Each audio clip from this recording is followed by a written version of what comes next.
Hey, what's going on, everybody? Dr. Sis here today to talk to you about what appears to be the pediatrician's #1 choice in multivitamins, which I sure hope it's not. And I'm going to explain to you why I would never give this to my kids and recommend you don't give it to yours as well. And I wonder how they can post this on there. Is there some kind of vote? Or I have no idea. But I really hope pediatricians aren't recommending this product made by Bayer, the makers of Roundup, obviously a very health-conscious company with a great reputation, all the lawsuits they're paying out. But anyhow, let's just look at the ingredients of this Flintstones Complete and why I don't think it's a good idea.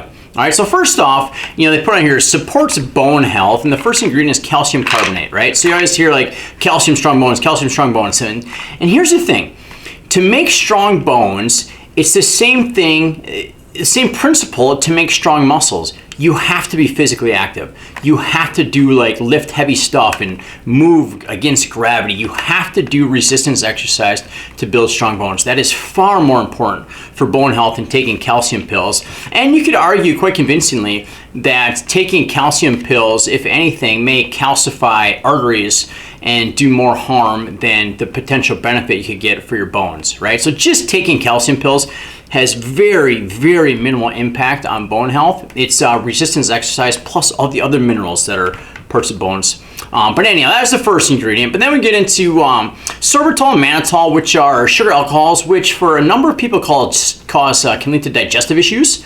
So something I would avoid, and especially if your kid has any sort of tummy pain. Maltodextrin, another thing that causes tummy issues. And then you get into fructose, which is a sugar, but it's a teeny tiny amount, so it's not a huge deal, right? But then we get into the actual vitamins themselves, and there's a big difference between vitamins, right? So there's vitamins that are naturally occurring, which means when you eat an egg, you get naturally occurring B12, and when you eat meat, you get B12, and you get iron, naturally occurring iron, and you get vitamins and minerals in the form that they exist in nature, okay? But then there's things called synthetic vitamins, which are made by chemicals in a chemical lab, which have a completely different molecular structure. They're not in a form that exists in nature, but you can put it on a box and still call it B12, right? So for example, in here they have cyanocobalamin, which is a synthetic form of B12, which doesn't exist in nature.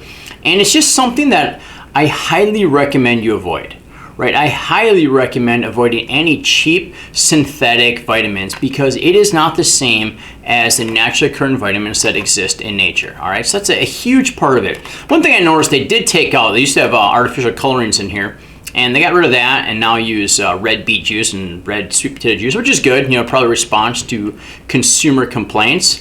Another big red flag is sucralose, which is an artificial sweetener, an artificial sugar, right? So remember when the government said, trans fats are great? Ooh, eat lots of trans fats, which is an artificial fat. And now what do we learn? That trans fats are terrible, have killed hundreds of thousands of people, millions probably, around the world. And so I highly recommend avoiding artificial sweeteners, just like you should avoid artificial fats, all right? So that right there is a huge red flag to make this something I want to give my kids.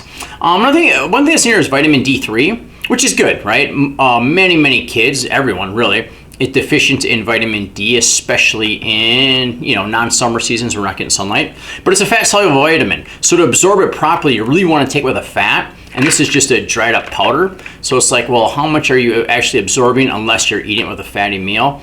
But regardless, in the end, whatever money you're thinking about spending on this, take it and buy quality whole foods for your kids, all right? So if you just get them some eggs and nuts and meats and berries, if you use that money to buy that stuff, which is loaded with quality whole food, naturally occurring vitamins and minerals, it's much, much better for them, all right? The only, all these, the vitamin C and vitamins, this stuff is easy to get adequate amounts of from food if you're giving them a relatively healthy diet, all right? One thing too is just iron. It even says on here, accidental overdose of iron-containing products is a leading cause of fatal poisoning in kids under 6. Keep this product out of reach of children in case of accidental overdose. And that's another thing is the iron they put in here can cause digestive issues and distress. And I see no reason to supplement iron because it's so easy to get adequate amounts in your diet if you just eat some quality meats, right?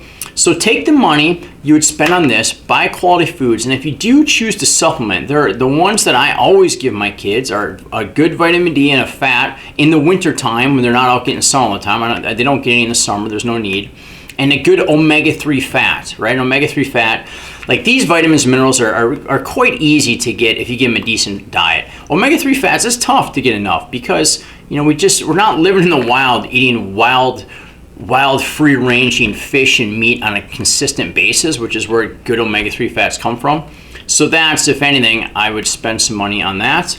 But to summarize everything, do not buy this. Do not give this to your kids.